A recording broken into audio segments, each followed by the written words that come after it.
Vamos a dar continuidad en el libro de Éxodo, el libro de Génesis, perdón, primeiro livro, onde nós temos duas primeiras porções antes de começar a se falar de Abraão, né?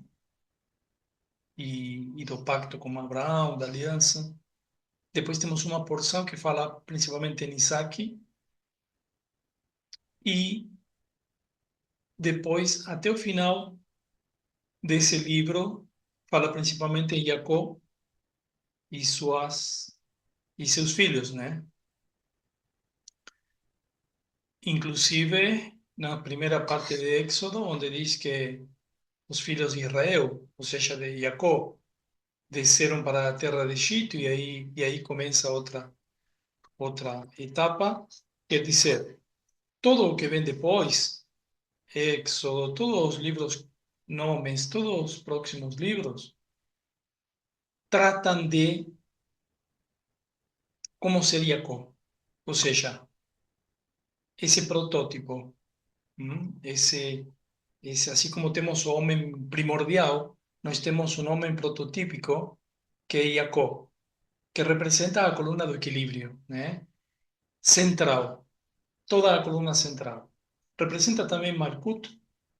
Sim, só que Malkut é um reflexo do que acontece em Serampim, do que acontece antes. Então, Jacó principalmente representa as forças do equilíbrio da coluna central. Nós já vimos que Abraão é tipicamente coluna direita, né? A coluna do dar, da bondade extrema, e Isaac é a coluna do juízo, né? De Geburático, de Geburá. Agora, com Jacó, nós formamos ali essa energia onde se integram o lado direito com o lado esquerdo.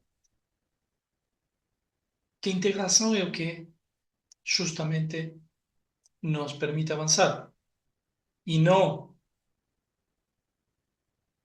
uma mediocridade ou um equilíbrio, um termo meio. Estou no meio das duas colunas. Não, é a integração. E agora nós vamos ver isso através um pouco da história de Jacó, da história no nível Sot, no nível mais segredo, e também através da letra que nós vamos ver.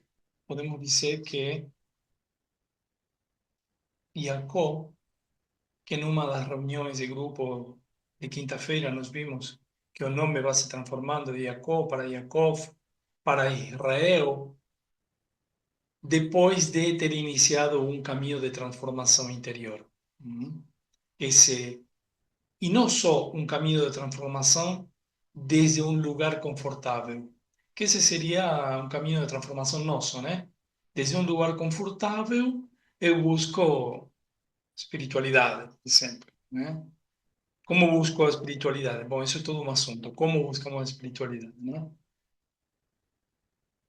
Então, aqui, novamente, trazendo o conteúdo do Midrash, principalmente, do Zohar e da Torá. Tem coisas que não estão na Torá, mas nós sabemos que está na Torá oral, não está na Torá escrita. Trazendo estes conhecimentos, podemos chegar a revelar uma quantidade de segredos, né? O problema, qual que era o problema? Primeiro, o problema que enfrenta Jacó, que é a primogenitura, né? Quem que era o primogênito? O primogênito tem uma quantidade não só de benefícios em quanto a herança, sino também em quanto a poder interior, né? A força do primogênito. E já desde o ventre da mãe de Rebeca, né? Temos Isaac e Rebeca. Tiveram dois filhos, estes dois filhos do conflito, né? Esau e Jacó, que já desde o ventre da mãe estavam em conflito e um empurrava o outro e um queria se destacar sobre o outro e a mãe sabia muito bem disso porque sentia, né? E aliás sentia que ia ter filhos rebeldes, mas isto foi um pouco além, foi uma integração, porque um filho que ya no podríamos decir rebelde, mas sí apegado ao material, o que representa a materialidade, que é Esau, e outro que representa a espiritualidade, o caminho do material ao espiritual, que é Jacó. E já desde o princípio, esta primogenitura, né? Tem histórias na Kabbalah, ou grandes cabalistas, que contam isto como uma. Já do início, Jacó tinha que ter sido o primeiro a nascer, mas Esau faz uma quantidade de. O segura, não deixa ele nascer e vai nascer primeiro.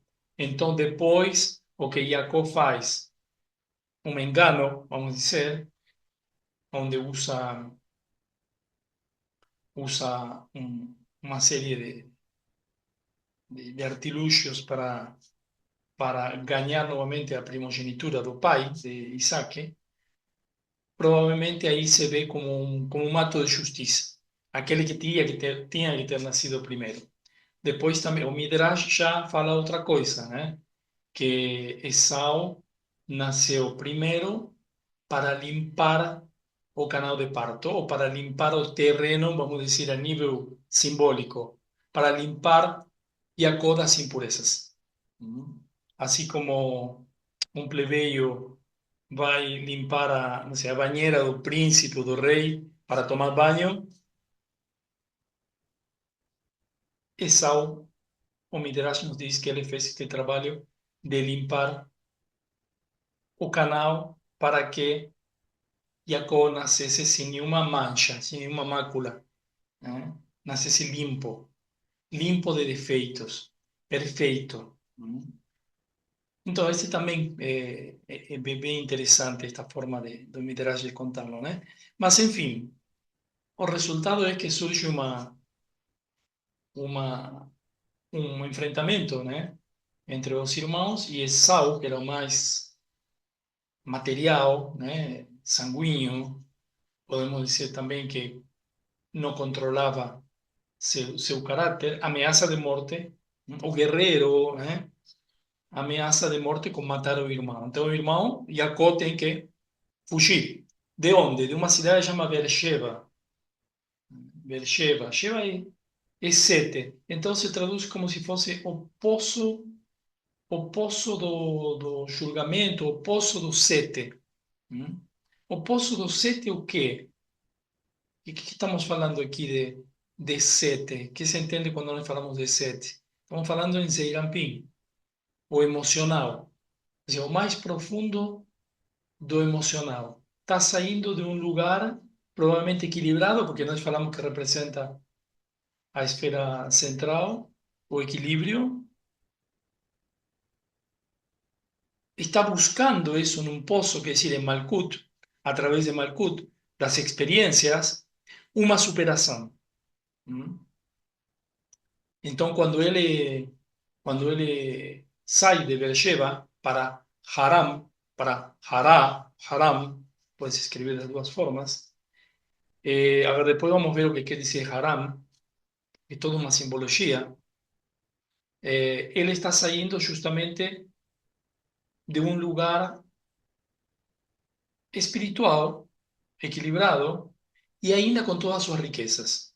Não podemos esquecer que o primogênito que herda a maior parte das riquezas, e as riquezas de Abraão, que passam para Isaac e para Jacó.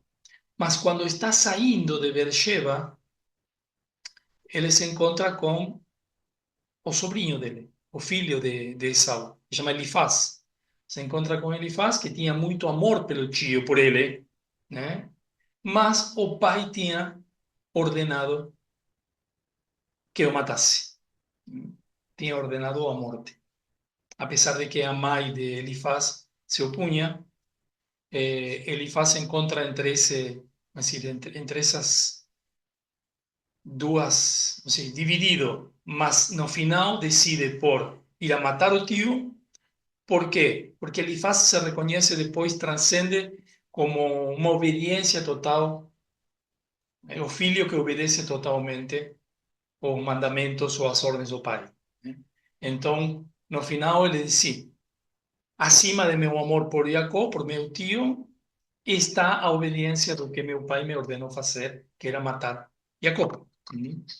Só que quando chega no momento do caminho, que Jacó já estava fugindo, se encontra então com Elifaz, e Elifaz diz: oh, eu, apesar de todo o carinho, de todo o que eu amo você, eu tenho ordem de matar.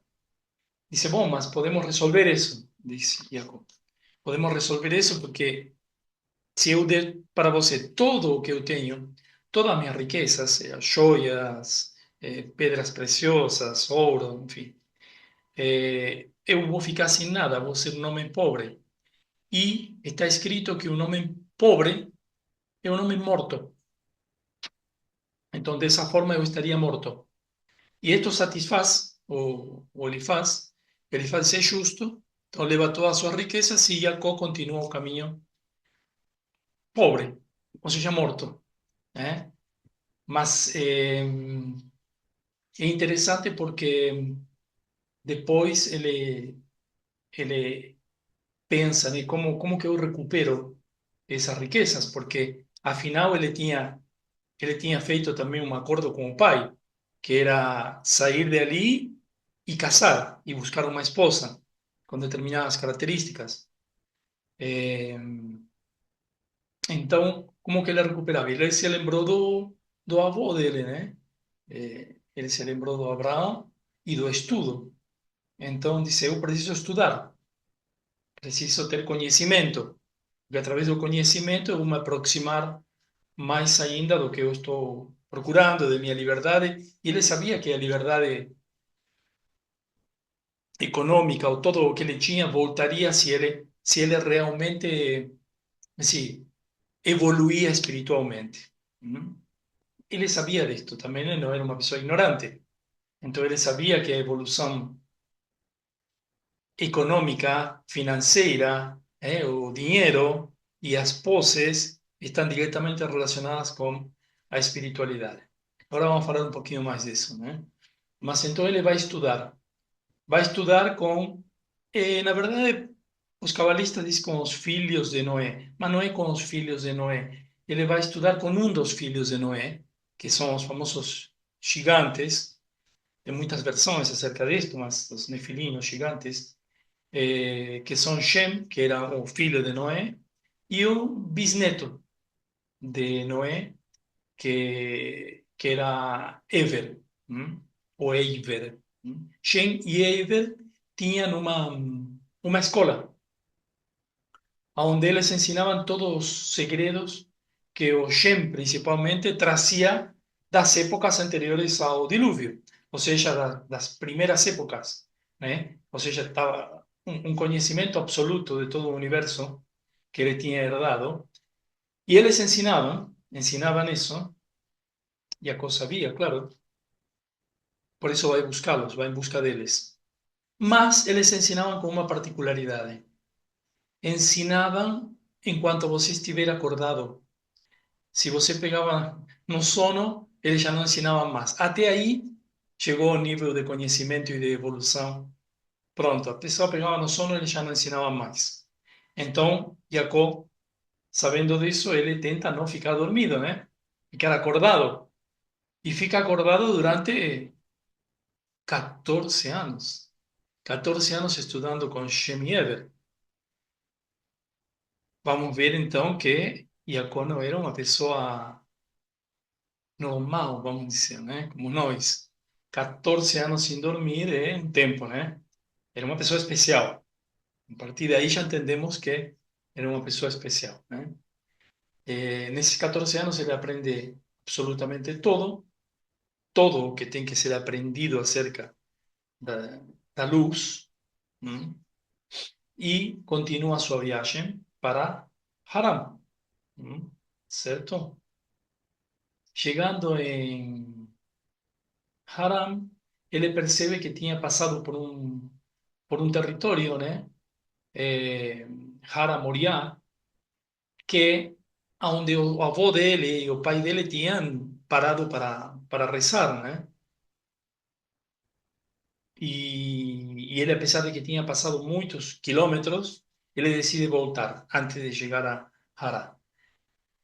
¿Qué lugar que simboliza Hará Moriah? Sería como o monte de Jerusalém, onde hoje está Jerusalém, né? É a cidade de Jerusalém hoje. O monte do mais místico e do mais oculto, não do mais oculto, sino onde existe mais luz que possa ser revelada. Esse é o ponto. O lugar do planeta onde existe mais luz que possa ser revelada é nesse lugar onde depois foi construído o primeiro templo, o Bet HaMikdash.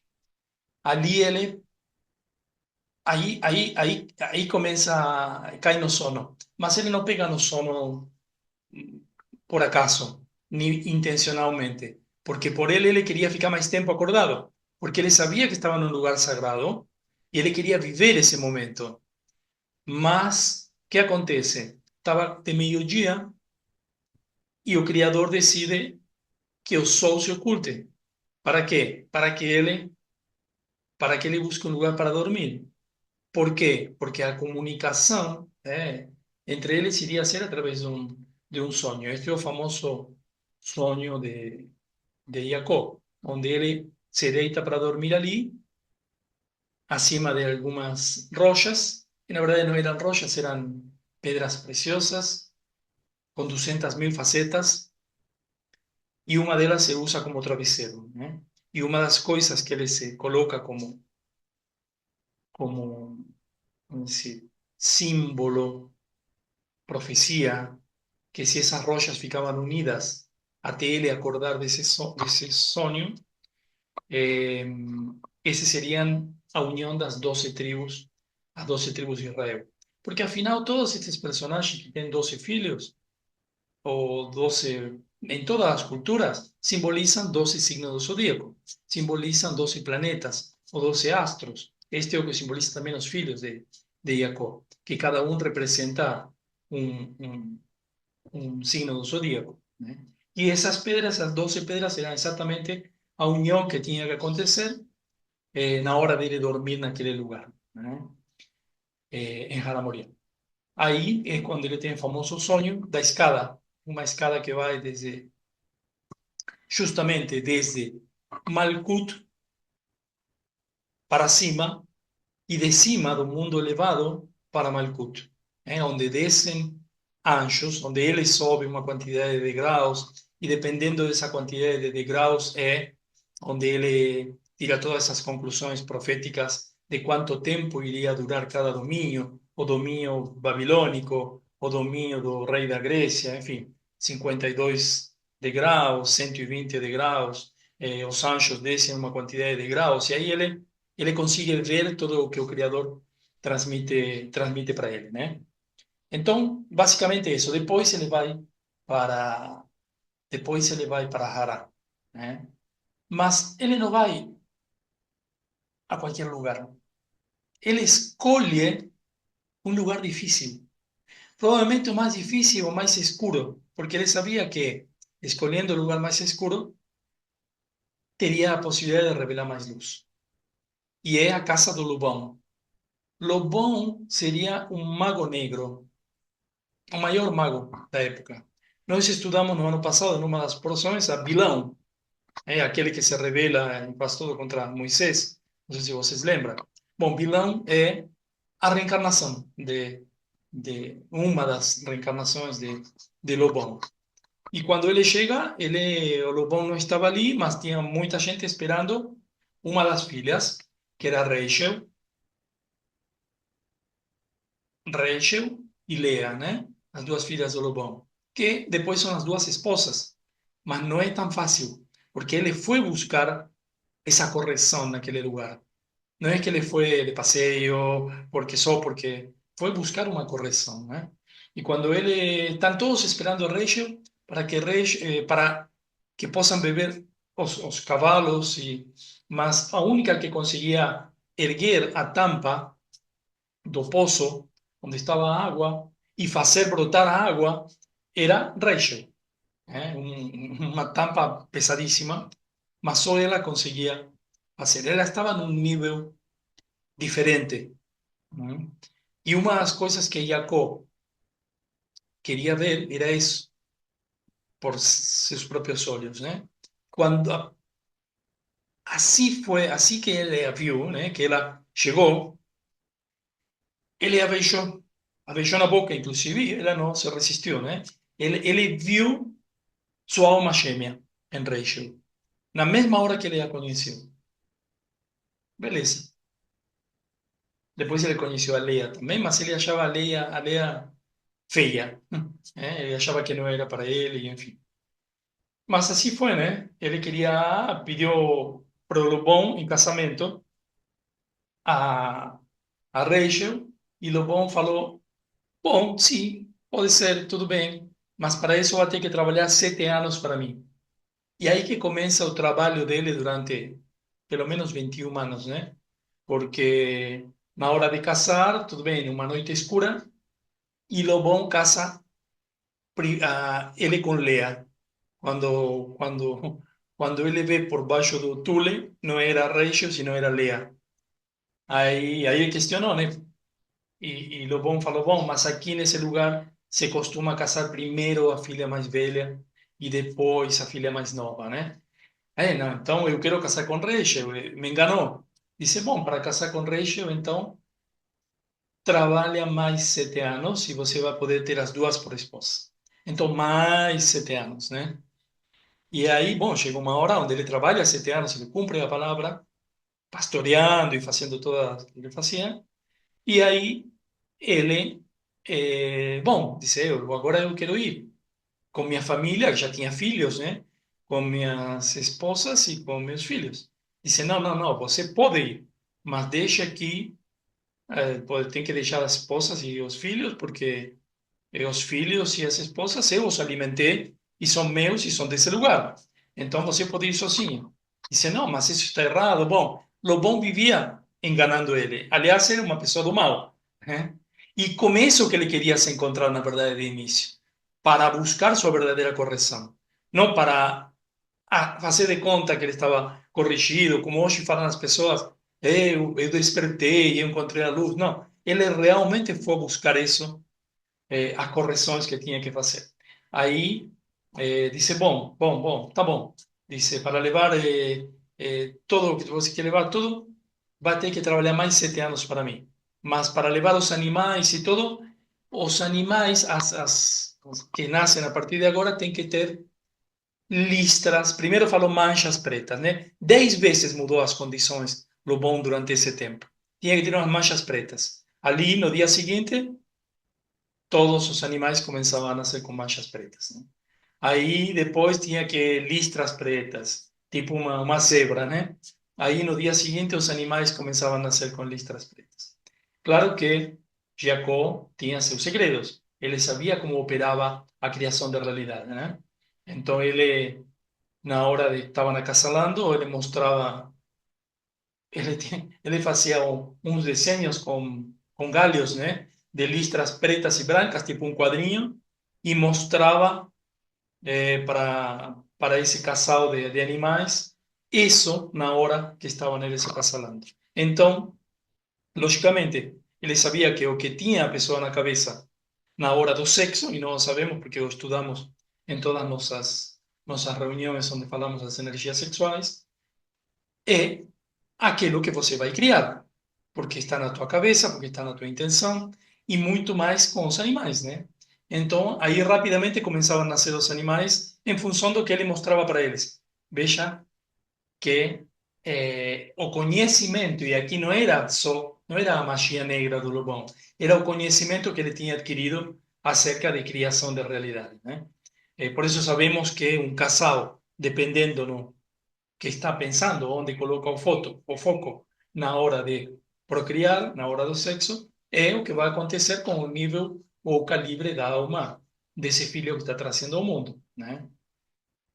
Alguns dizem, bom, mas o primeiro filho de uma forma, o segundo de outra, porque colocaram a mente em um lugar diferente, né?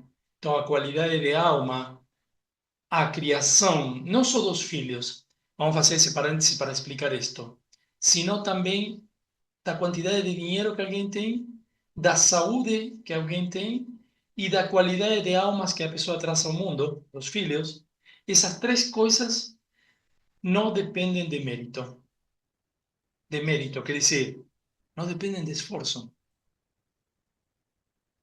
de sacrifício, de vontade, de estudar muito, de saber muito, de eu vou ter dinheiro porque trabalho muito, porque estudei muito, porque não dependem disso. Dependem de certo grau de conexão com a luz. Que se podemos chamar de espiritualidade, bom, vamos chamar de consciência espiritual, conexão com a luz, que é muito diferente, mas muito diferente do que hoje se entende como espiritualidade, né? Porque, como falamos antes, da morte e da pobreza. Tem gente que diz, estou espiritualizado porque medita o tempo todo, mas está passando necessidades ou carências de algum tipo. Bom, então não conectou com a luz. A luz é prosperidade. A luz não é carência. Quando a pessoa tem luz, tem todo. Prosperidade, sustento, aí que está. A pessoa, por isso eu falei, três coisas: saúde, eh, quantidade de dinheiro ou de bem-estar material e qualidade de alma dos filhos depende de sustento. Sustento é muito mais do que dinheiro ou coisas materiais. É algo te sustentando desde um nível superior. E isto é o que buscava Jacob. Buscava sustento desde um nível superior. Isto é o que foi buscar e isto é o que ele se esforçava para conectar, né? Então eu sabia que não dependia do esforço que ele fizesse na fazenda, nas lavouras ou com os animais. Não, dependia do nível de resposta que ele ia dar aos eventos que aconteciam na vida dele. Então ele trabalhou esses 7 anos, 7 anos, 7 anos, depois falou, oh, peraí, não quero ser mais enganado, eu vou. E ele foi, né?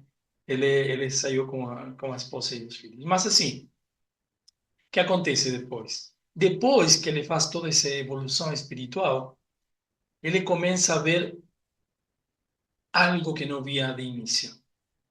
Nós sabemos que Rachel, ou Raquel, representa o mundo de Malkuth, o mundo físico. De início ele via o físico apenas. Ele só enxergava a parte física, né? Enxergava a beleza física, mas achava feia a Lea. E Lea representa Binah. Ou seja, depois de sua evolução espiritual, ele começa a reconhecer sua verdadeira alma gêmea, que era Lea, e não Raquel. É tanto que Rachel morre depois e ele fica com Lea, né? É, mas para isso teve que ter uma evolução. Então, isto também tem muito a ver com encontro de almas e de pessoas, e tem muito a ver com toda esta lei de divorcios que a veces parece medio maluca, ¿no? Decretos de divorcio. Inclusive a Kabbalah tem uma parte explícitamente onde explica que o divorcio, depois, por exemplo, do primeiro casamento, é algo bom, porque só se a pessoa deu com sua alma gêmea de início e o reconheceu de muitas formas, porque indica evolução espiritual. Indica que a pessoa reconhece que evoluiu espiritualmente e aí sai a buscar sua verdadeira alma gêmea. Por isso não é algo que está mal visto, não, ao contrário. O mais provável é que isso se dê através de evolução espiritual, como neste caso estamos falando de Jacob. E eu falei que as letras, ou a letra que vamos ver hoje, também está diretamente relacionada com isso. Então eu quero colocar uns slides. De aqui para frente vamos ter mais Jacob, tá? Vamos ter mais sobre toda esta evolução de Jacob e por que muitos falam que é o queridinho de Deus, do Criador, né? O protótipo, porque muitas coisas das que acontecem têm uma profunda simbologia dentro. Então estamos em Bayetse, esta porção se chama Bayetse, mas Bayetse de 5.785, que é este novo ano que começou depois de Rosh Hashanah. Rosh Hashanah, a cabeça do ano, o início do ano. E por que eu faço principalmente menção a Rosh? Porque é algo que nós vamos ver agora com a letra. Vamos ver se dentro disto que eu estava falando de Abraão, eu falei desta coluna, o equilíbrio desse Irampim, o que significa Beersheba, de onde ele sai. Poço das sete. E vai para Hará. A saída do poço de Beersheba remete a sete sefirot inferiores, algo assim como um poço de sabedoria e alinhamento espiritual. Y va para Hará, que se traduce como montaña o lugar quente, relacionado a raíz Harón, que sugiere furia o ira. Entonces él va a buscar eso, va a buscar o lugar probablemente donde todo faría enfurecer, o todo levaría para su ira, y donde él precisaba desocultar luz. Va por un lugar oscuro, porque él sabe que desde lá puede desocultar luz. Él desce buscando las pruebas necesarias para o sustento espiritual. Essa escada, que é o sonho profético, nessa mesma noite que se revela Hashem, né? E esse sonho da escada. O propósito qual que foi principalmente desse sonho? Que ele se fortalecesse, porque sabia, o Criador sabia que as provas que tinha pela frente na casa de Labão, o estelionatário chamado Labão, né? Eram fortes, eram duras, né? Então precisava ter ajuda e fazer determinado tipo de pacto com Hashem, né? Então ele teve essa visão da escada que ia da terra ao céu, né? Aí visualizou anjos ascendendo, descendo, né? Anjos protetores também. A energia das letras, então. Vamos ver a letra Resh. A letra Resh. Agora estão faltando só três letras para nós finalizarmos as 22. Depois da Kuf, que nós vimos, ou da Kof, que nós vimos nas semanas anteriores, agora vem a Resh. A Resh é muito simples, vê? É uma letra assim. Parecida à quarta letra, que é a Dalet. Só que a Dalet tem, aqui em cima, ele tem uma saliência. E esta aqui não. Esta aqui é só uma curva. Depois vamos explicar por quê. Vale 200. Então, as três letras que faltam vale 200, 300 e 400. Com isso, fechamos do 1 até o 400. Temos letras que são unidades, né? Dezenas e centenas. Aqui estamos na segunda centena. Resh é o nome da letra. A letra, podemos considerar quatro aspectos assim principais básicos. A pronunciação, Resh, a forma gráfica, ou a forma da letra, o valor numérico, 200, e um significado esotérico, os segredos por trás das letras. Esse segredo está na forma, está no valor, está em todo o que se chama Kabbalah. Na palavra Bereshit, encontramos que é a primeira palavra da Torá, né? No princípio, Reshit. Por isso eu falei para você Rosh, porque Rosh é da mesma família. Quando eu falei Rosh Hashanah, princípio do mês ou cabeça do mês. B quer dizer não, no princípio. Quando acontecem este tipo de coisas, ou esta palavra, que tem uma preposição de início, se pode considerar, por isso muitos a consideram a primeira letra da Torá. Nós sabemos que Bet é a primeira, mas muitos, a fins de estudo e de entender segredos por trás da palavra, muitos, ou em alguns momentos, nós também a consideraremos como a primeira. Pero nível de importância, porque dentro da frase, o mais importante é isso aqui, que está se falando do princípio. Tem outras frases e outras palavras que também podem ser lidas dessa forma. O que quer dizer? Começar, iniciar, liderar. E isso é Reshit. Bereshit é formada pela preposição be, que significa no ou na, e pela palavra Reshit, que significa início ou cabeça. Início ou cabeça de mês, como eu falei, é de ano, por exemplo, Rosh Hashanah. Na cabeça, Rosh Li. Cabeça de mês, cabeça do ano, Rosh Chodesh, quando nós falamos o início de cada mês, né? Rosh Chodesh. Aqui nós temos também na palavra Bereshit, que é Abed. Y esta es la palabra traducida, ¿no? Esta es la palabra en hebraico, de derecha a izquierda, que a Bet y a Resh están juntas. ¿Y por qué yo marqué las dudas? Porque las forman parte de una secuencia. Ahora nos vamos a ver. No sabemos que Bet simboliza o material, o mundo material. Beit es la palabra casa, é a casa do espiritual. Por isso sabemos que Aleph, por exemplo, não está aqui, mas está em todas partes. Aleph é um. Aleph é o espiritual e precisa algo que o contenha. Agora nós vamos ver. Mas eu quero mostrar primeiro a conexão. Por exemplo, de Aleph. Um. Conecta com 10, né? Ou seja, a decena conecta com Yud, que representa a árvore da vida e todas as energias nele. E também com a que vimos semana anterior, ou a letra anterior que nós vimos, que é Kuf. Kuf, que é o caminho para a santidade. Todo isto potencializado para a santidade. Não é a mesma coisa buscar espiritualidade do que buscar santidade através da espiritualidade.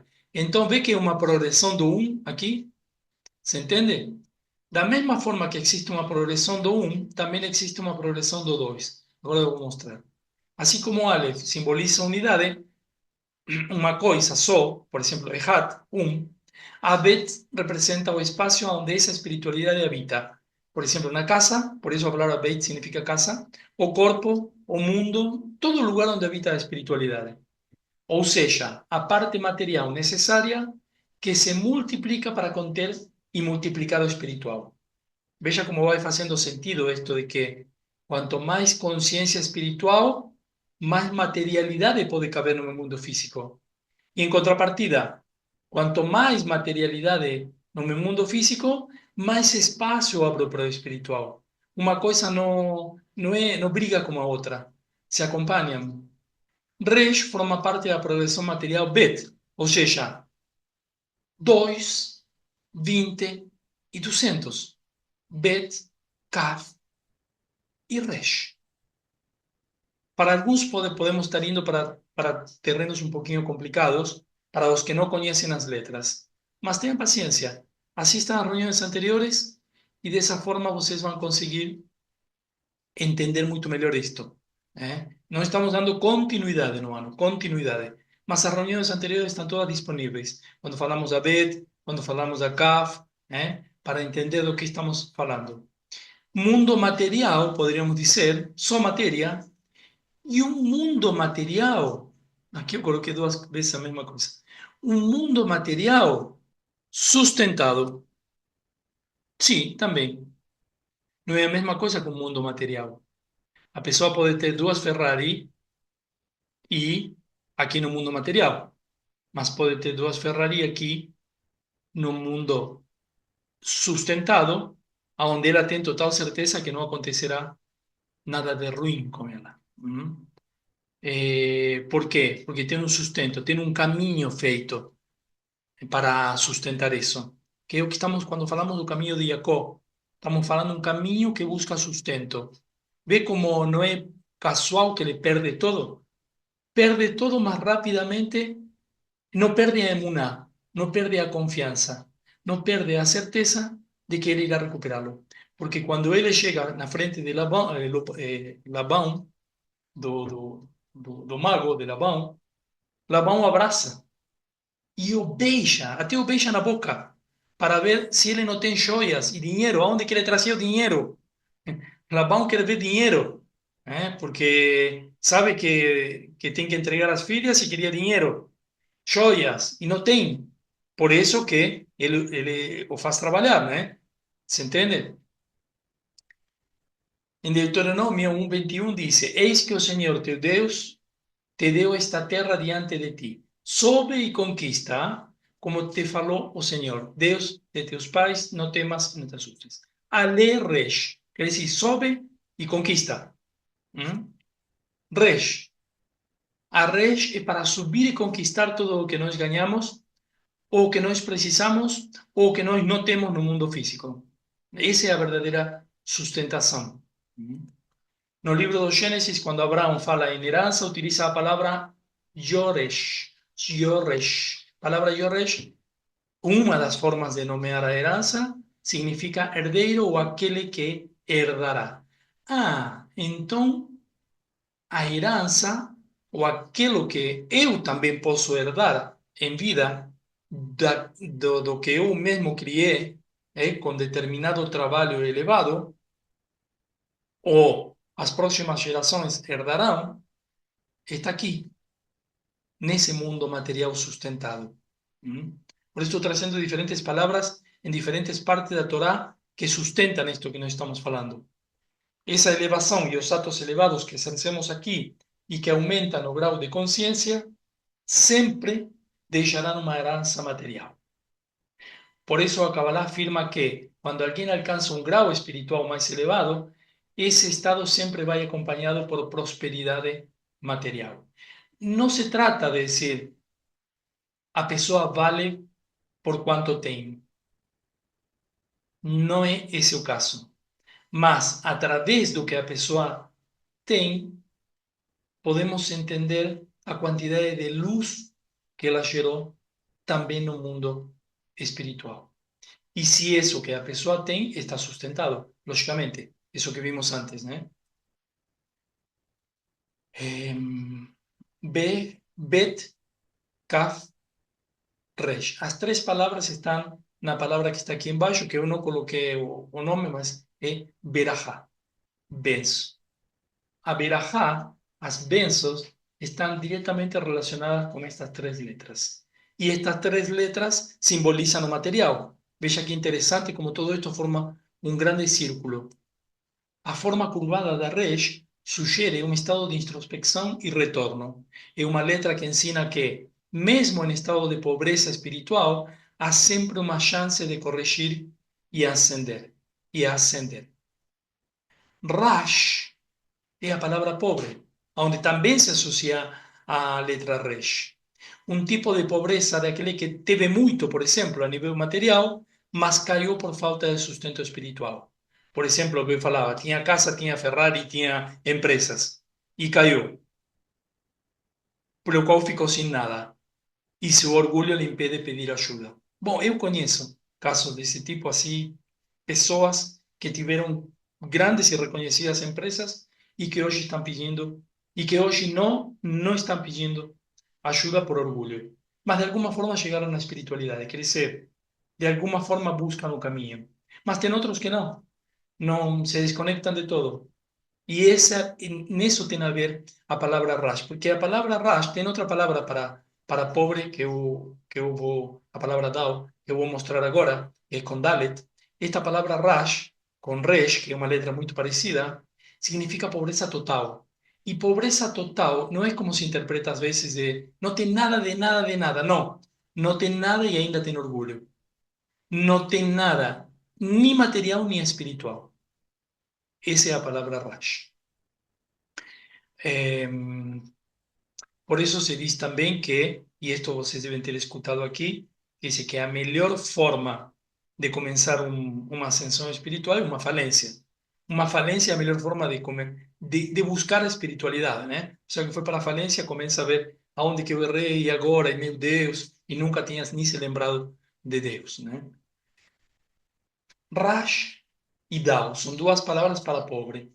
Só que o Dao é aquele que reconhece sua pobreza e ainda com um pouco de vergonha, mas ele pede.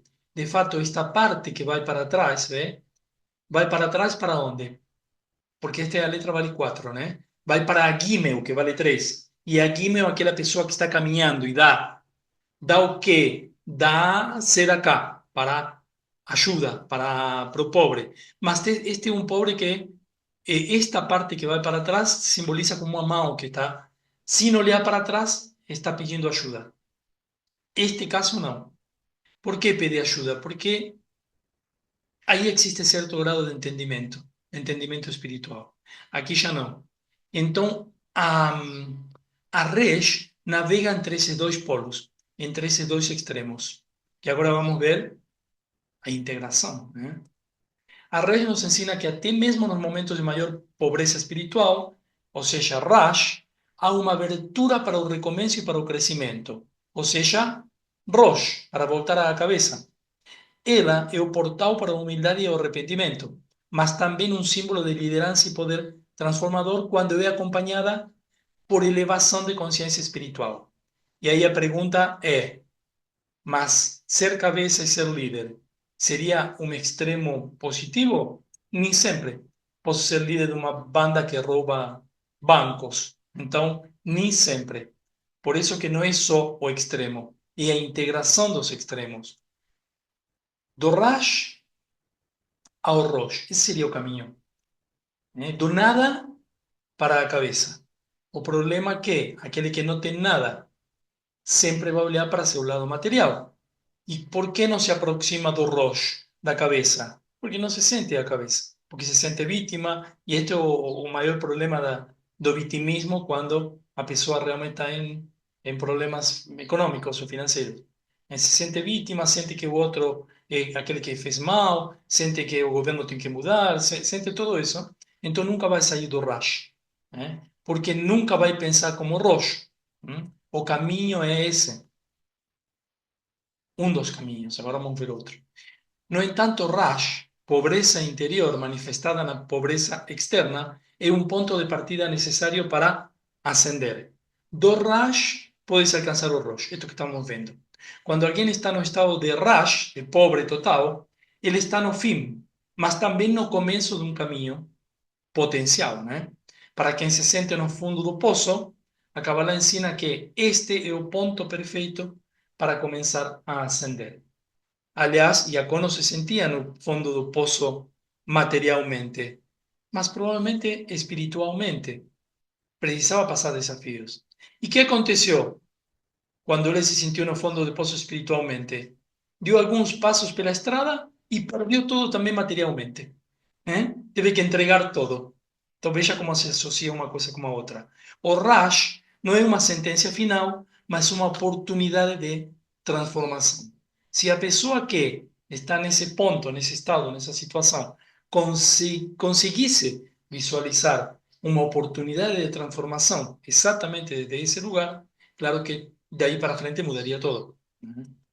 Por outro lado, quem alcança o Rosh, a cabeça, a liderança, sem sustentação espiritual, pode cair no estado de Rash rapidamente, ilustrando que a liderança verdadeira e a fortuna não é apenas externa, mas exige um domínio externo. Na jornada da alma, esses estados são cíclicos. Muitas vezes, para alcançar novos níveis de consciência e liderança, é necessário passar pelo vazio de Rash, uma espécie de humildade forçada, que purifica e redefine o propósito.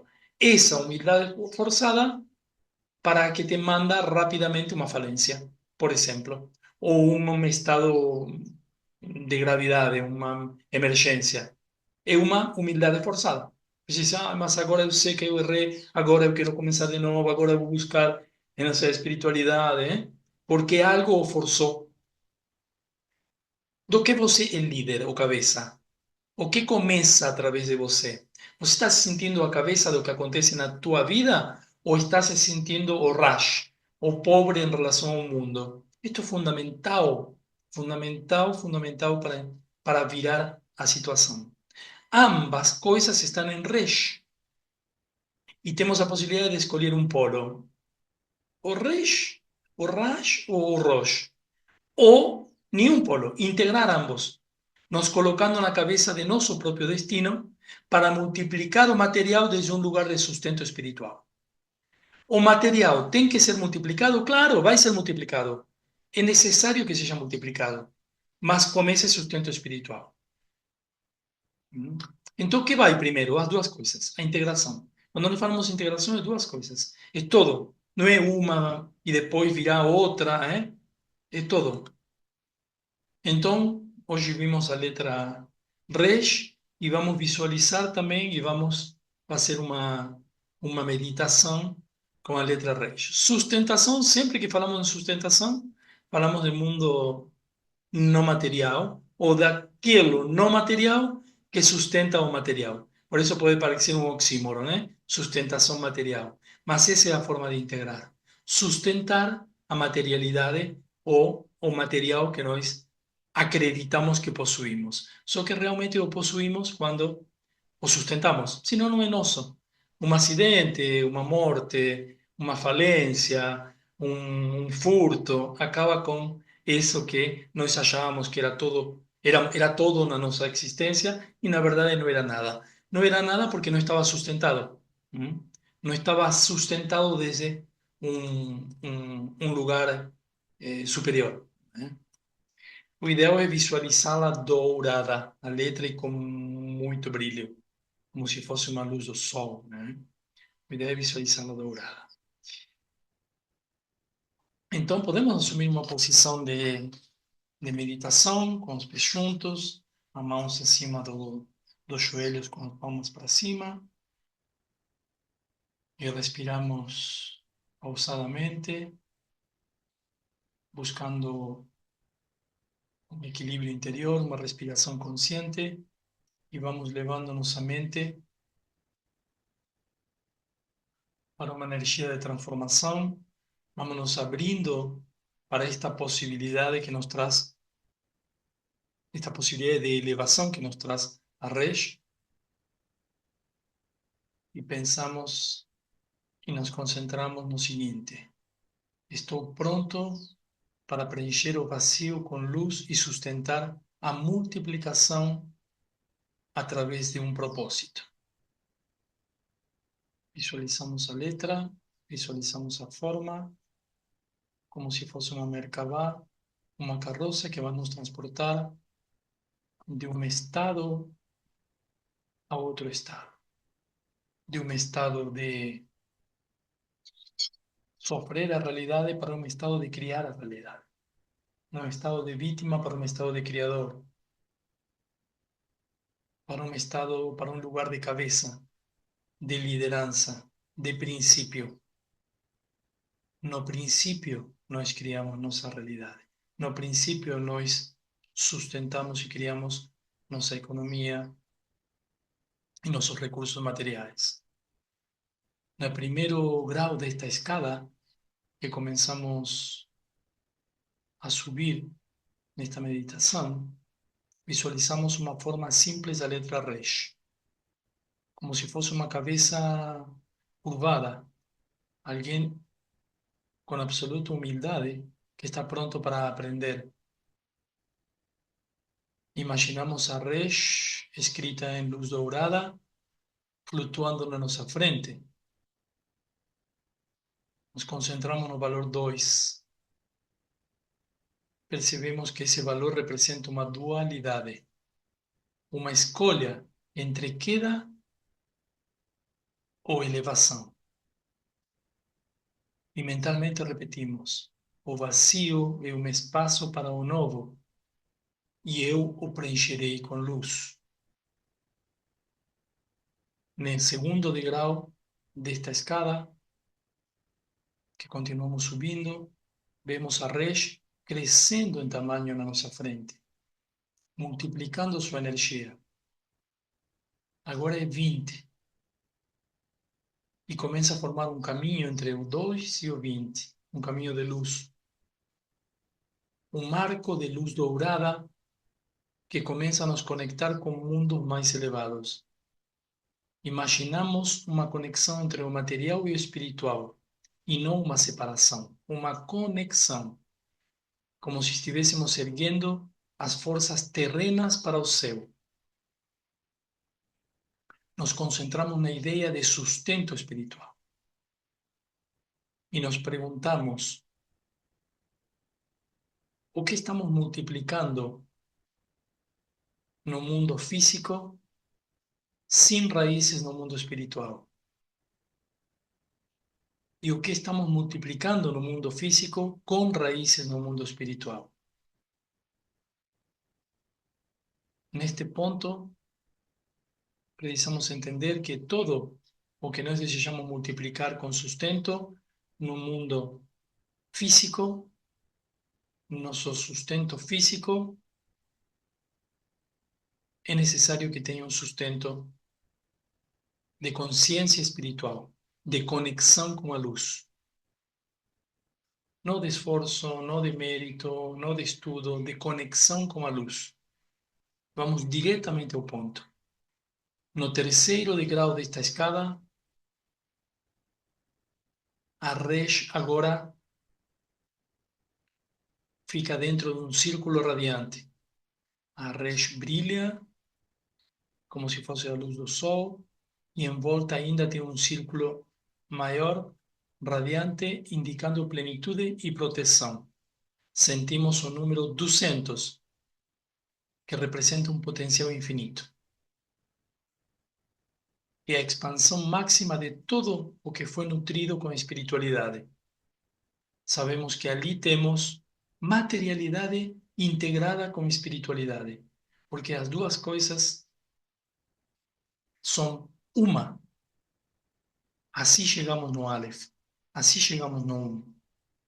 Nos conectamos neste momento com nosso maior propósito e visualizamos essa expansão nos conectando com todos os seres humanos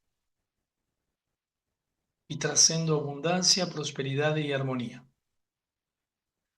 Essa conexão entre o mundo de baixo e o mundo de cima, vista desde onde nós estamos enxergando, na verdade é um mundo. E esse é o mundo do sustento, o mundo da integração.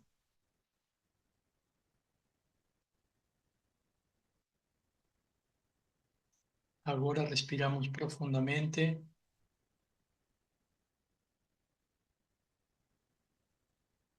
Sentimos um grande vazio inicial. Expiramos.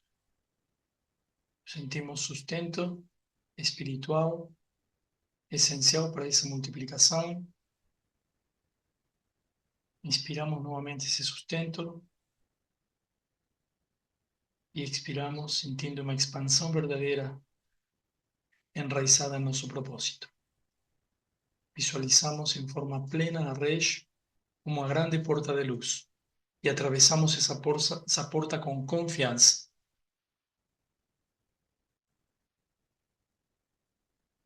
Nos sentimos renovados e conectados.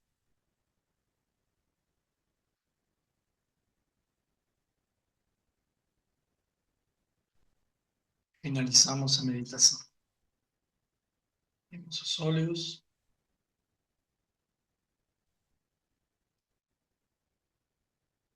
Beleza, agora fomos por todos os caminhos da Resh.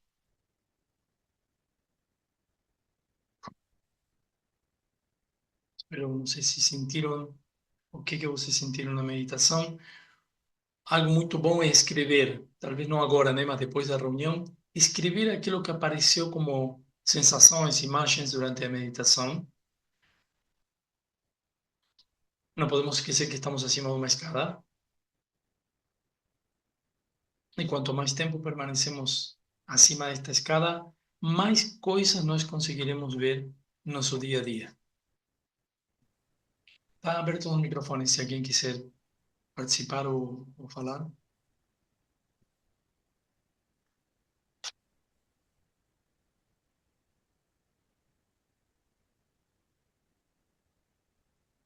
Horácio, Oi, boa tarde. tudo bom? Tudo certo. Estou ouvindo aqui. Horácio, a pergunta é a seguinte: quando a gente faz esse exercício, né, para alcançar um nível de espiritualidade, nesse momento acontecem aquelas energias que você fala de Atzilut? Aí você pode dizer, aconteceu isso? Você está contando a experiência ou está perguntando? Não, eu percebi isso. Então, Ah, bem, bem, bem. É muito bom eu contar queria, as percepções, né? Porque isso é, nos eu queria só esclarece. se queria Uhum. saber se isso daí é realmente. Claro, sim, porque na meditação nos elevamos para Hogmah e se você está expressando algo que você sentiu, viu com suas palavras, você está indo em Binah, né? A expressão, a palavra. Quer dizer que esse produto, essa cópula entre Hokmah e Binah, que en nossos hemisférios cerebrais, não pode vir de outro lugar que não seja de Keter, né? De Hum. fato, esto nace en Atzilut, porque Keter, estamos hablando de Keter y Hokmah. Entonces, sí, estamos hablando de mundos superiores. Por eso estas meditaciones solo tienen posibilidad de traer luz y no de tirar luz. Cualquier otra meditación que se faz, geralmente en un mundo de formación, en Yetzirah. Y esas son un poco perigosas porque fican muy próximos del mundo físico de energías que las personas no consiguen controlar. Mas aquí nós já iniciamos em Hokmah, não seja na Tzilut. Uhum. Agora, eu vi a cor vermelha. Uhum. Vermelho tem algum significado? Tem que ver o que você naquele momento imaginou, né? Estamos falando de É, eu energia. estava Se for na árvore da vida, energia de Geburah, né? eu estava trabalhando com a cor dourada, né? E aí eu vi a gota de Absolute vermelha. Eu falei, ué, o que será que é isso? Uhum. Bem, ótimo. Não, é a expressão do que nós vimos. É só, você pode interpretá-lo agora e entendê-lo e buscar. Mas perfeito, é a expressão. O importante é isso, é expressar e colocar o que nós vimos ou percebemos na meditação e todas as percepções estão corretas. Não é que tenha uma correta, outra incorreta. É como um Uhum, sonho, né? Quem pode entendi. interpretar o sonho? O sonhador, né? Em função de experiências, de propósitos, né? Do que já está dentro, o que você colocou de antemão, no prévio, né? Aí surgirão Uhum. imagens e coisas. Mas perfeito, que bom, bom, excelente essa participação Grato, aí, com o que você viu grato. e sentiu, maravilhoso. Isso é o que se busca depois, quando o grupo estiver mais evoluído, essa vai ser justamente sempre a dinâmica, né? Expressar o que nós vimos, por uma questão justamente de equilibrar nossos hemisférios cerebrais e integrar. Estamos integrando, afinal, né? Sim. E Ótimo. sustentar, né? Depois, sustentar tudo, né? Sí, claro, claro. Todo ese conjunto de energía de sustento, ¿no? O Uhum, entendimiento, más o que estudamos, o que entendemos, o que practicamos, aplicamos, ¿no? Y eso va a hacer con que surja una energía que probablemente no a controlamos directamente. Pues si estoy gerando energía de sustento, sí, pero aí, para o que as pessoas vão? Para o que conhecem. Bom, vou estudar muito, vou meditar muito, mas isso não tem uma conexão direta com o sustento. Agora, através de uma quantidade de coisas que nós integramos, entendendo por que o fazemos e as conectamos, vê, como na meditação, conectamos uma coisa com a outra, bom, não temos garantido de que a energia do sustento aparecerá, mas aí que estão os passos, né? E as conexões. A luz sabemos através de coisas que acontecem na nossa realidade. Coisas que para o vizinho são difíceis, de repente para nós estão sendo fáceis, dinâmicas, rápidas, sincronicidades, coisas harmônicas, né? Isso é o verdadeiro sustento, né? O universo se colocando do teu lado, né? Tem uma grande onda, bom, essa onda te transportando. Tem muito vento, bom, o universo está te dando um parapente para você voar.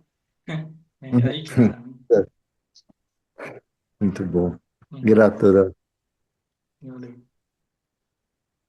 Horácio, Sim, Anne. coração acelerado aqui. Bom, É, que bom. Tomara que não não, seja de susto. não.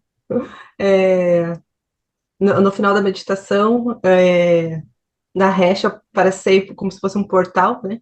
E aí sim, uma escada dourada gigante, Bom, que é energia. bem profético parece. Sim. Energia. Excelente, É, excelente. eu tenho uma pergunta com relação à encarnação. Posso fazer? Sim, sim. É, em uma das paraxás, eu acho que na anterior que a gente viu, Sara faleceu e aí encarnou em Rebeca. Uhum. E aí, esse processo de encarnação, eu já tinha lido, e aí guardei essa pergunta para um momento oportuno, Sim, né? Esse sim. processo de encarnação, é, de Rebeca, que já estava viva, né, no caso, Claro, estaba viva, porque sí, anteriormente a isso eu só tinha ouvido que a encarnação aconteceria com o novo nascimento. claro. Es un tipo de encarnación, ¿eh? Otro tipo es Ibur, que se llama.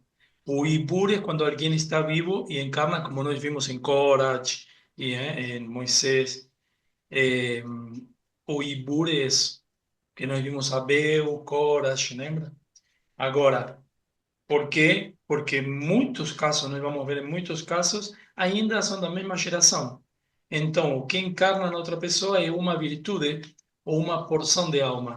Aliás, quando falamos em Sara, Rebeca e em Eva, né? Nessas três.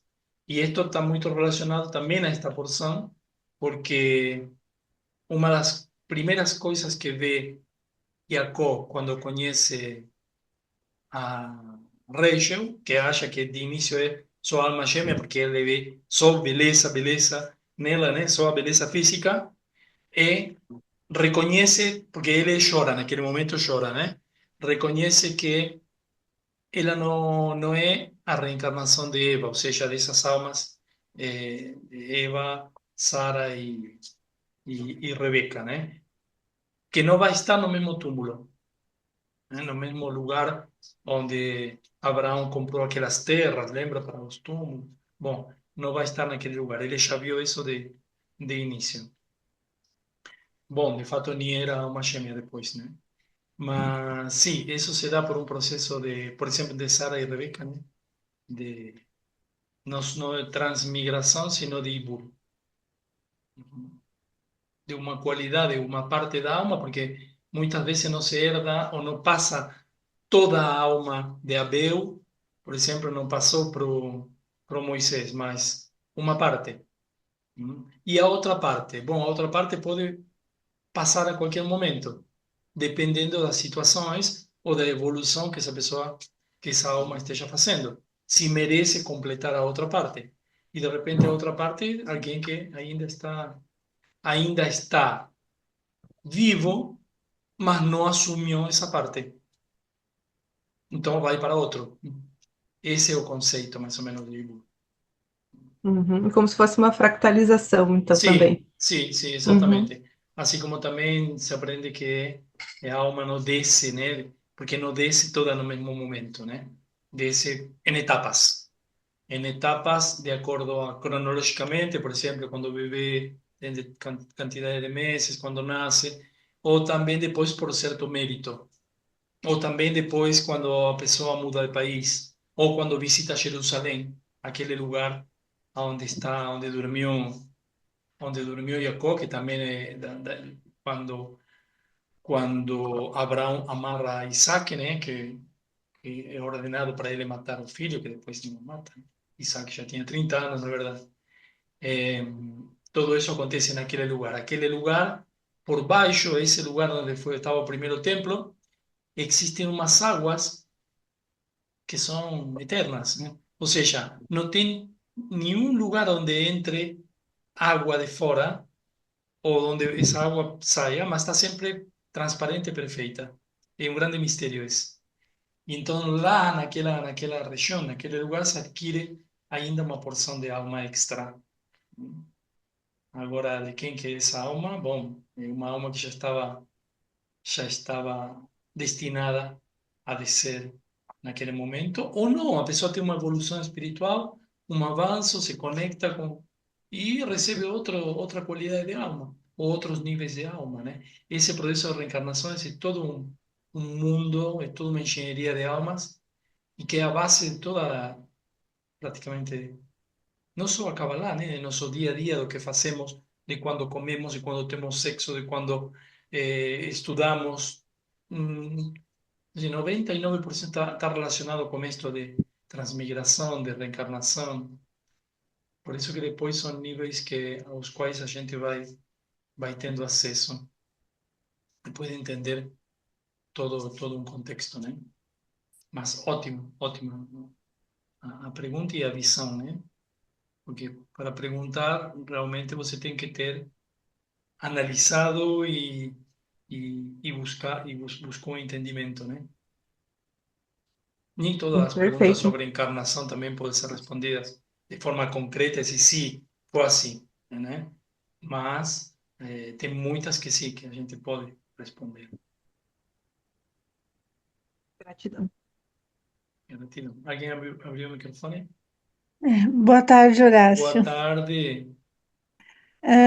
Eu só quero comentar, né, que na hora da meditação, quando você falou no terceiro degrau, que eu senti pisando o terceiro degrau, né, na Uhum, imaginação, uhum, e o meu corpo esquentou tanto que parecia que eu estava dentro do sol, porque estava tudo muito dourado.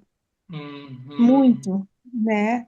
Muito, e eu me conecto muito com o que chama de estrela de Davi. Eu vejo só uma uhum. luz com Bem. pontas, mas o meu corpo, o meu coração acelerou. Uhum. Oh, que E, ótimo. Então, veja é, bem, no nível da Resh, né? No nível elevado, no terceiro degrau. É porque um degrau era a Bet, outro da Kaf, e o Ashaf, e o outro a Resh, né? Então, um nível mais sutil. foi bem, bem intenso, muito, Uhum. muita Bom, energia, dá para sentir. bom, essa é a Gratidão, né? intenção, gratidão, muito bom. E gratidão e pelo compartilhamento. E esse é um exercício interessante, né? De nos expressar o que vemos, o que surge das meditações. E complementa a meditação e completa a meditação. Por isso eu tinha falado do caderno, né? Escrever um caderno, mas se quem tem a ousadia de falar aqui, ótimo, perfeito, muito melhor. Essa conexão é mais rápida. Beleza, pessoal? Eu agradeço aí a participação de todos. Oh, já estamos mais de 10 agora. Vê como o pessoal foi se somando. Ótimo. Então, a gente se encontra no próximo sábado. Agradeço pela participação. Grato, Horácio. Gratidão a todos. Gratidão. Gratidão, Um um abraço. abençoado final de semana a todos. Igualmente para Gratidão, todos. Gratidão gratidão mesmo. pelo aprendizado. Valeu, gratidão. Gratidão. Boa semana para todos.